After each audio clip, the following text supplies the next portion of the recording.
Holding tax का जो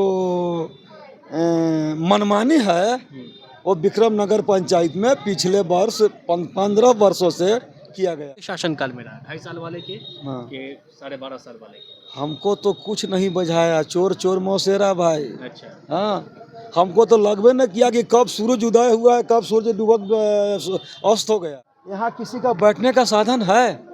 ये बगल में बाजार है, 10 कदम से बाजार है। यहाँ पर कोई समुचित व्यवस्था। वोट मांगा जा रहा है। देखिए 2.5 साल में यही हुआ है जी। कि जो 2.5 साल जिन्होंने विक्रम को चलाया, इनका कोई मालिक और था, कुर्सी तो हमारा बपौती हो गया। मगर ये लोकतंत्र है भैया। लोकतंत्र में जैसे पहले था कि राजा का बेटा राजा बनता था, अब वो बात नहीं है। ये लोकतंत्र है, इसका मालिक जनता। जनता अर्श से फर्श से अर्श पर ले जाता है और अर्श से सीधे फर्श पर लाता। नहीं बदलना है, दूसरा चेहरा आएगा। हाँ हाँ हाँ, इसमें कोई दो राय नहीं है, सुरेंद्र यादव आएंगे। कन्फर्म। नमस्कार, लाइव इंडिया न्यूज़ आप देख रहे हैं। आपके साथ मैं हूं आसिफ सिद्दीकी। विक्रम नगर पंचायत में चुनाव होने जा रहा है, इसको लेकर के चुनावी सरगर्मी जो है वो तेज हो गई है। अब विक्रम नगर पंचायत में कई सारे ऐसे मुद्दे हैं जिस मुद्दे को भुनाने की कोशिश की जा रही है। साफ तौर पर यहाँ पर पेयजल की जो समस्या है उसको लेकर के जनता वोट करेगी। वहीं होल्डिंग टैक्स को लेकर के भी माहौल यहाँ पर बनता दिख रहा है।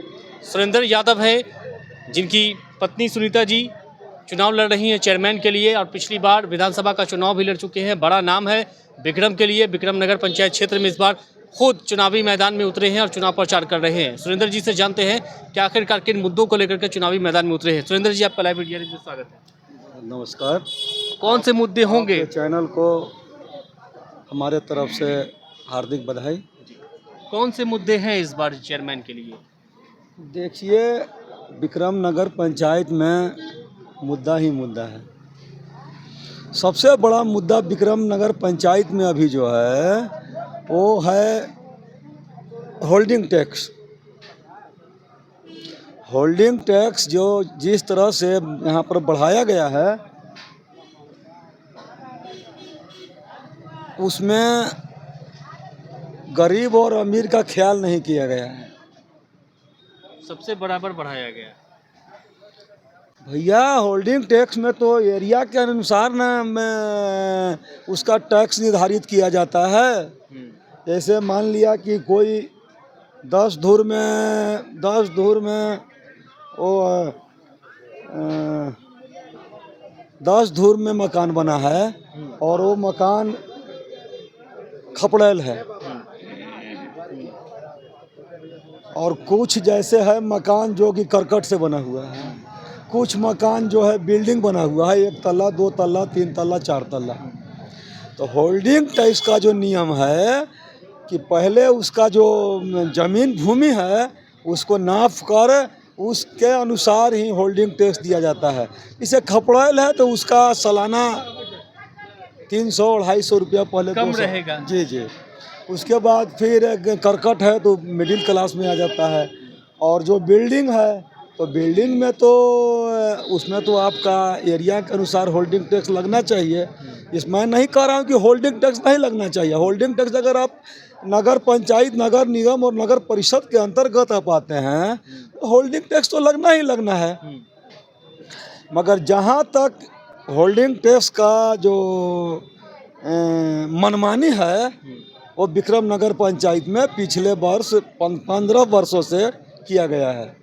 ये फैसला किसके शासनकाल में लिया गया था? अरे भैया, तो वही लोग न हैं 15 साल से। एक आदमी 12.5 साल राज किए। 2.5 साल भी तो आया था। 2.5 साल एक आदमी किए तो 15 साल हुआ ना। फैसला किसके शासनकाल में रहा? जी, फैसला किसके शासनकाल में रहा? 2.5 साल वाले के हाँ।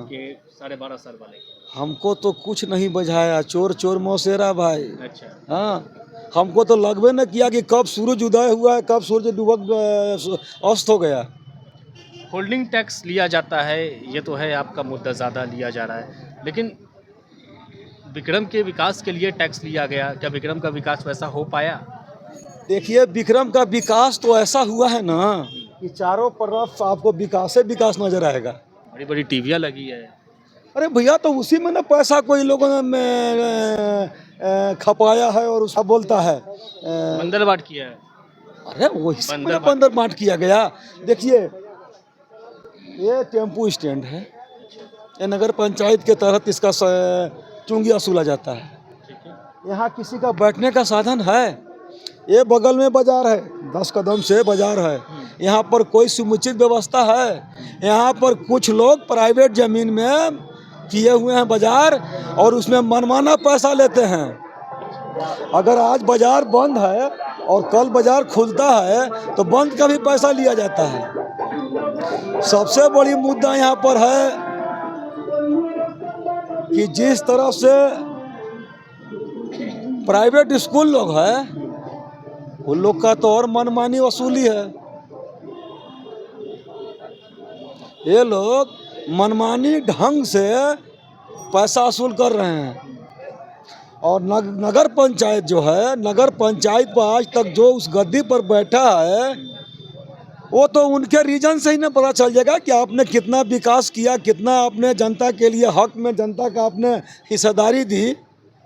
2.5 साल का तो नारा दिया जा रहा है, 2.5 साल में बड़ा काम किया है, उसी आधार पर वोट मांगा जा रहा है। देखिए 2.5 साल में यही हुआ है कि जो 2.5 साल जिन्होंने विक्रम को चलाया इनका कोई मालिक और था।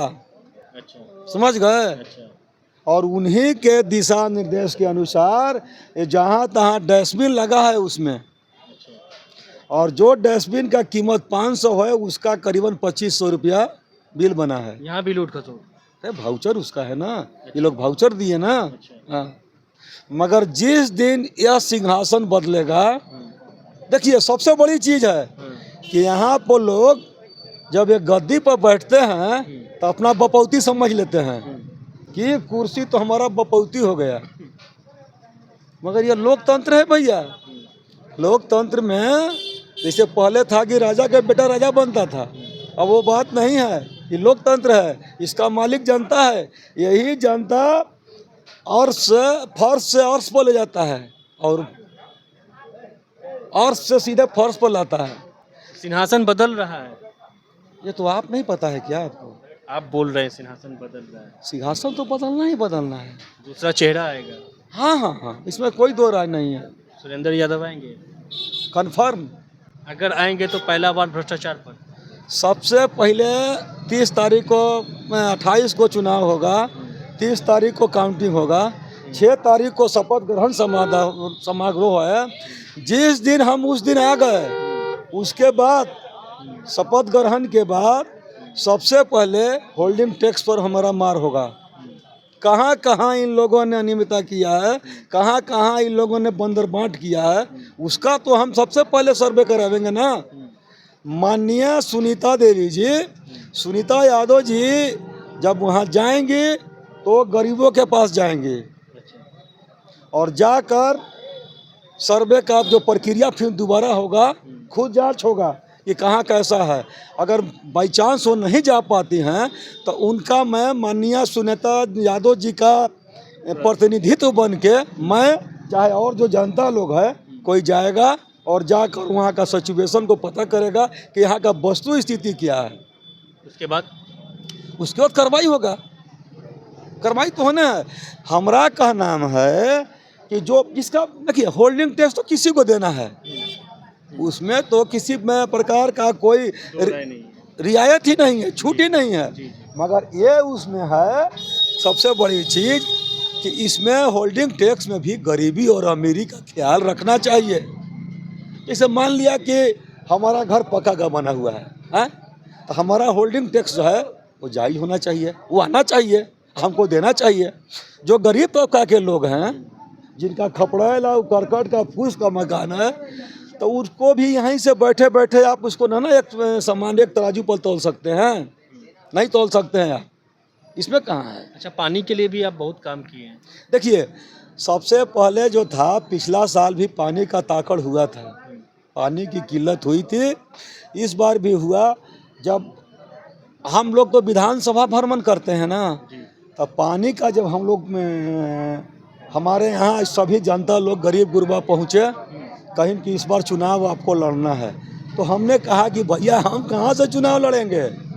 तो कहीं कि नहीं से मैडम सुनीता जी चुनाव लड़ेंगी हमने कहा कि ठीक है, जब आप लोग का जब ये राय है और आप लोग का हौसला इतना बुलंद है तो ठीक है, हम इसमें कदम बढ़ाते हैं। उसके बाद हम लोग का यही जगह है, यही कुटिया है, यहीं से हम लोग का दिशा निर्देश से लेकर राजनीति का हर रणनीति बोलिए या जो भी बोलिए, यहीं से शुरू होता है। तो हम लोगों ने एक मीटिंग रखा, पूरा नगर पंचायत के जितने भी मुख्य मुद्दे रहे, नहीं वर्कर लोग हम लोग थे, उस पर हुआ कि नहीं, हर हालत में चुनाव लड़ना है। चुनाव हुआ, हम लोग क्षेत्र भ्रमण करने लगे। तो जहां हम लोग जाए तो हम लोग एक देखे कि पानी की मांग है और होल्डिंग टैक्स। तो हमने सोचा कि भाई जब पानी की जनता की दिक्कत है तो हम लोग का भी कोई मुद्दा होना चाहिए कि जी हम लोग किस आधार पर चुनाव मैदान में आ रहे हैं। तो लोगों का मांग था कि पानी का दिक्कत है। तो हमने करसा में, दादोपुर वार्ड नंबर 1 में समरसेबुल कराया, वार्ड नंबर 3 में समरसेबुल कराया, वार्ड नंबर 4 में समरसेबुल कराया, हमने वार्ड नंबर 5 में समरसेबुल कराया, हमने वार्ड नंबर 6 में 1 2 3 4 5 6 कराए, 3 चापाकल दिए। ये काम तो नगर पंचायत करता है। नहीं नगर पंचायत में रिटर्न लिख सकते थे, लिखा था आपने। देखिए, लिखा जाएगा उसी को पास ना, जो सुने हैं। नहीं सुना गया। देखिए भैया, हम पिछलग्गू ना हैं, हम साफ सब जानते हैं। ना विधायक MP कोई रहे, चाहे अब चेयरमैन, हम लोग का अपना अलग सरकार है और वो अलग हम लोग का रुतबा है। हम लोग ये नहीं है कि उनके पास ऐसे करने वाला ना है जी हजूरी। हमने जहाँ तक बना अस्पुरा में 2 समरसेबुल हमने दिया, वहाँ गंगा चक मुसहरी में हमने समरसेबुल दिया, मोहन चक हमने समरसेबुल दिया। 18 समरसेबुल और 6 चापाकल 24 को हम लोगों ने कराया, मगर ये मायने नहीं रखता है।